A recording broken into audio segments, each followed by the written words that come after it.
Ok, salut à tous, c'est SEO Mindset, j'espère que vous allez bien. Aujourd'hui, on se retrouve pour une nouvelle vidéo dans laquelle je vais répondre à une question qu'on m'a beaucoup posée, qui est pourquoi tu fais des petits sites. Donc des petits sites, dans notre cas, c'est 100 à 150 pages environ par site. Donc je vais répondre à cette question. Avant toute chose, n'hésitez pas à rejoindre toujours le groupe Discord. Vous avez vu là, je vous ai mis ça en bleu pour que vous ne les voyez pas. Mais il y a maintenant déjà plus de 117 backlinks avec facile 90% qui sont en do-follow. Vous avez vu, il y a des stats de ouf. 93, 92, c'est domaine authority, ça c'est le trust flow. Donc il y a des trucs vraiment pas mal, il y a des trucs un peu moins bien. Mais ça grandit tous les jours. Là, je vous ai mis les dates de toute façon. Vous pouvez voir que voilà, le 27, il y en a eu plein. Le 26, il y en a eu plein. Le 25, il y en a eu quelques-uns. Le 24, il y en a eu beaucoup. Le 11, donc voilà. N'hésitez pas à rejoindre, le lien est dans la description. Maintenant, pour en revenir à nos moutons, je vais vous expliquer pourquoi je fais des petits sites. Donc, comme je vous ai dit, un petit site, c'est 100 à 150 pages dans le cas dans lequel je parle. Peut-être pour vous, c'est grand, c'est petit, peu importe, c'est même peut-être très petit pour vous, je sais pas. En tout cas, voilà, c'est de ça qu'on parle à peu près. Je vous ai fait deux screenshots d'évolution de deux sites différents. Donc là, on est sur un site qui a actuellement 108 pages, mais qui au début on avait que 90. Et là, on est sur un site qui a plus de 400 pages, ok? Donc je vais essayer de les faire rentrer comme ça. Hop là. Voilà, ça va à peu près le faire. Donc les deux screens, c'est sur 3 mois d'évolution. Ok, vous voyez, 7 octobre, 7 janvier, 26 septembre, 26 décembre. Donc je préfère pas dévoiler les niches, vous le savez, voilà, vous me connaissez maintenant. Je préfère pas, c'est pour ça que je vous ai fait des screens. Sur le premier, donc la petite niche, vous voyez que il y a un boom, c'est-à-dire que ça grandit, ça grandit, ça grandit, ça grandit.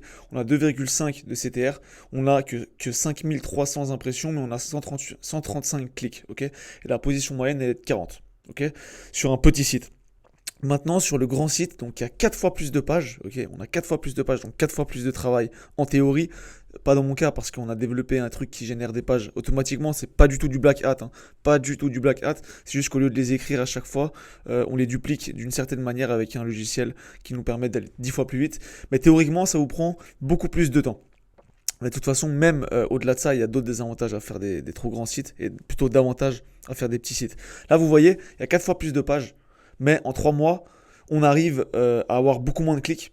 La position, elle est pétée au sol, donc ça évidemment, ça dépend de la niche, mais sachez que ces deux niches-là, elles sont identiques, ok, c'est les mêmes niches. J'ai pas pris une fois immobilier et une fois tout d'un coup un truc ultra simple, genre un salon de massage, rien à voir, hein. C'est vraiment les deux niches identiques, ok. Et vous voyez que le CTR, il en a pris un coup. Ici, il a 0,3. Donc le CTR, c'est le pourcentage de gens qui cliquent sur votre site web une fois qu'ils le voient dans les résultats de recherche.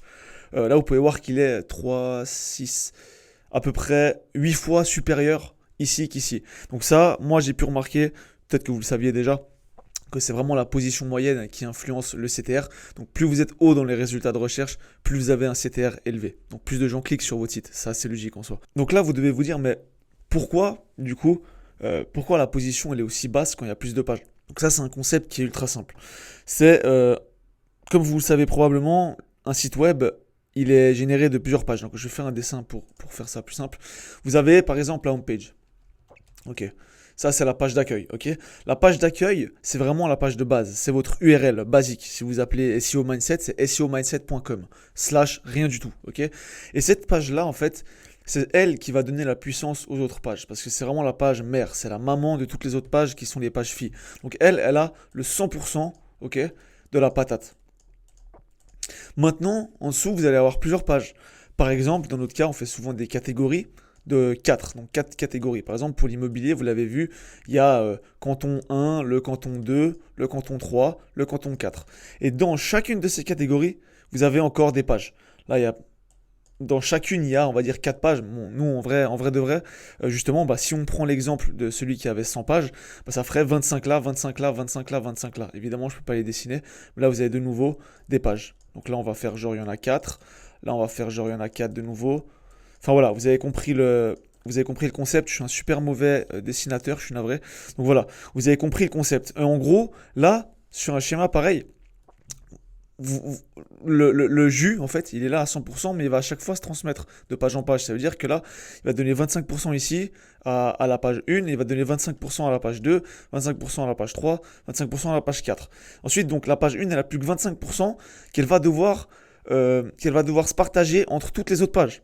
Donc en fait, c'est assez logique. Je pense que vous avez déjà compris le concept. C'est que là, si vous avez 4 pages, bah c'est 25% divisé en 4, ce qui fait 6, je crois. Ouais, non, plus. Ouais, 6 à peu près. 6,25, pardon, j'ai complètement bugué dans mon calcul. Ça fait environ 6,25. Mais si vous avez 300 pages ici, bah c'est 25 qui va se diviser en 300. Donc ça va donner beaucoup moins de patates à chacune des pages. Et évidemment, qu'est-ce que ça fait? Bah, ça influence sur le ranking de chacune de vos pages, donc sur la position moyenne, comme on l'a vu ici, de la position moyenne de votre site web, et donc vous avez moins de CTR, et donc vous vous faites défoncer. Moi, au début, comme je vous ai dit, je sais pas si je l'ai dit là, mais je faisais aucun backlink. Et j'ai pu ranker parce que j'avais des petits sites qui prenaient de la patate même sans backlink. Donc là, quand vous avez un gros site, c'est bien. Vous avez beaucoup plus de pages, etc. Mais après, c'est à vous de voir. Est-ce que vous préférez vous faire chier en soi, c'est obligatoire si vous voulez monter quelque chose en SEO qui soit pérenne et qui fonctionne vraiment bien. Vous êtes obligé de faire du backlink. Mais est-ce que vous voulez vous faire chier à poser du backlink directement, à devoir beaucoup en poser et autres? Ou est-ce que vous préférez créer plusieurs petits sites? Ça a été mon cas, notre cas maintenant parce que je suis plus tout seul. Mais nous, on a préféré créer plusieurs sites de 90, 100 pages, mais vraiment les laisser ranker et grandir tout simplement pendant facilement un an. Donc nous, on a beaucoup, la majorité de nos sites, ils n'arrêtent pas de croître avant la première année de vie du site. Après, certains ils stagnent, d'autres continuent. Il y en a c'est un petit peu avant, ils commencent à stagner. Mais voilà, dans l'ensemble, c'est à peu près un an. Donc j'espère en tout cas que ça vous aura éclairé sur tout ça. J'espère que vous comprendrez pourquoi maintenant je fais des petits sites et pas des méga gros sites. Évidemment, faire des gros sites, ça a aussi des avantages. Ok, ça c'est clair et net. Là, on est en train de préparer, comme je l'ai dit plusieurs fois, une marketplace vraiment type Airbnb, type Uber. Donc évidemment, ça va être un immense site et c'est voilà, ça a des avantages, mais ça a également des inconvénients. Et si vous commencez, moi, je suggère de faire des petits sites. Donc c'est tout pour cette petite vidéo. J'espère que ça vous aura plu. Sur ce, je vous souhaite une bonne soirée. Allez, salut!